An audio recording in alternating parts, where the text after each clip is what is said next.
Hey guys, down here at my shop, I just wanted to show you a trailer that I had just picked up and what I outfitted it with. A lot of times I'm picking up, cars and machines, bobcats, that type of thing. So I always have to kind of have one of these equipment hauler / car trailers in the fleet. I was looking for a used one. I've probably had, I don't know, 15 or 20 of these things throughout the last 20 years in business. But I drove around looking at quite a few used ones. I ended up buying this new, and it's got the dovetail on it. It's 18-foot total length and 10,000 GVW. Overall, a decent built trailer. It's not like top high end like the Sure Track or some of the other ones like the PJ. But it's not low line either. It's made with some pretty good steel, pretty heavy duty, decent tires on it, and they use the good axles and whatnot. This company, I guess, Down2Earth. I looked them up on the website, and it seemed to be a pretty reputable trailer dealer. They've been around for a while, so I think I'll be pretty happy with it. But what I was getting at is prices in the used market were ridiculous. I was over $2,000 for anything that was decent, and even at that, you had some rotted out fenders. Might have needed some tires. The lighting needed to be redone. The ramps are bent. The wood's starting to wear out. Before you know it, you can drop $500 just in simple, quick little repairs. That's just the price of the parts, let alone your time. And you're at $2,500 even if you get it for the 2,000 used. And a lot of people were asking 25, 28, 27 for something like this.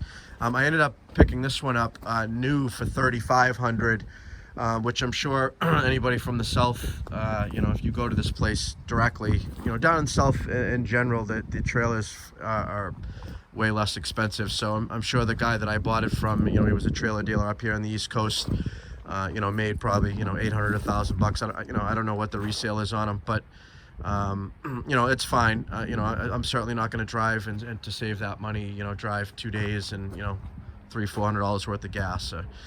So anyways, like I said, I got it for $3,500. It came just as you see it without the trailer box, which is what I kind of wanted to do the video on and show you guys. I set up, as you can see, probably already from the pictures, I set up a winch on it and some deck lights. I had this winch on my last trailer, and I kept it when I sold the trailer. I had the tilt trailer last, that you I might have a video on it, I'm not sure. But anyways, just a quick overall view of it. I like these, how they got the little dimples for standing on the to get up onto the trailer. Pretty beefy 6-inch frame, with the 6-inch deck on top of it, which is, seems to be the kind of the good standard for the 10,000. They have the 7,000 GVW trailers that are the 5-lug wheel axle, and usually those are built a little bit thinner and lighter to be, pulled with maybe a half-ton pickup in a small car or whatever. But this here, you can put about 8,500 pounds on without issue and still be legal. They've got the really solid, pretty good gauge fenders, diamond plate fenders, which is always a good look on these.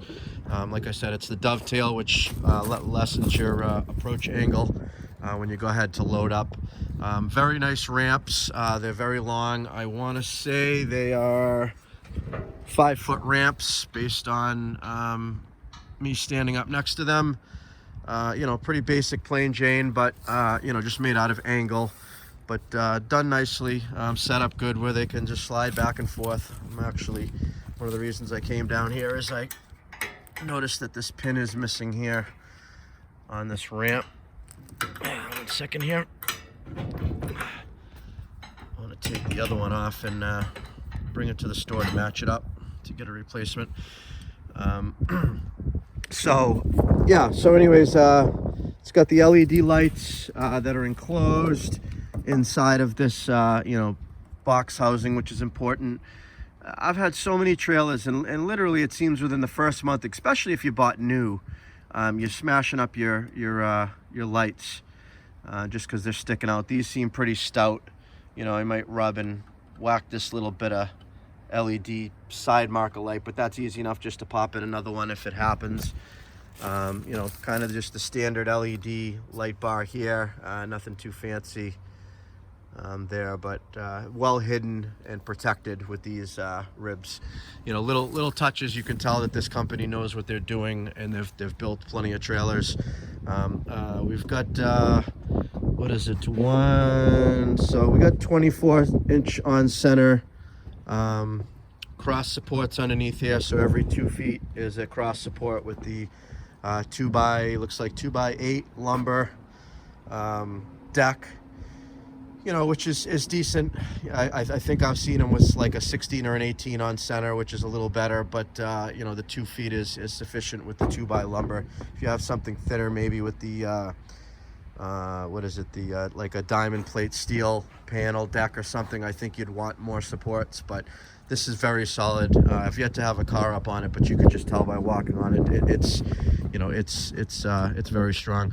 I did, the first day I got it, I brought it back to my house and I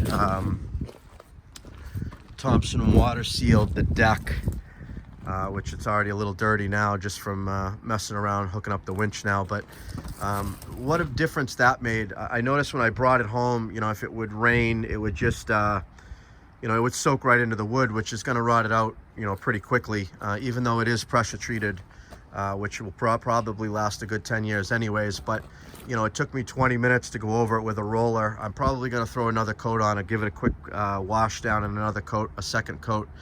And after I did that Thompson's water seal, I noticed the next day that it rained, the water would just bead up. It wouldn't penetrate into the wood, which, you know, is really good, especially with the winter coming. You figure that water gets down into the wood and then freezes, which expands the wood fibers and, you know, helps create cracks, and, you know, it kind of works its way down as it opens up the pores and just kind of splits the wood and breaks it up. So I really like that idea there. Spare tire holder here that I don't have a spare tire for yet. So this, when I bought this, it just had this cross bar going across. As you can see, I cut a section out of it, and it had no tongue box. So I picked up this tongue box at Harbor Freight. I think, was it Harbor Freight? Yeah, Harbor Freight.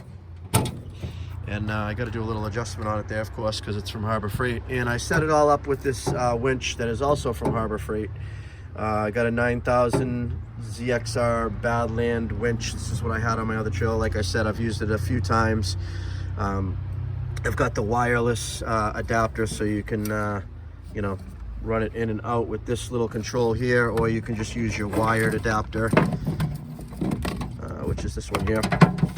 And so what I did is I built a 2-inch by 2-inch 1/8-inch channel frame to mount the winch on, as you can see here, that bolts down through the box, and then up underneath here I built a little frame that it connects to here and to the trailer on each side, which is very stout. And I also, in here, I cut these bars. They were, like I said, they came right across.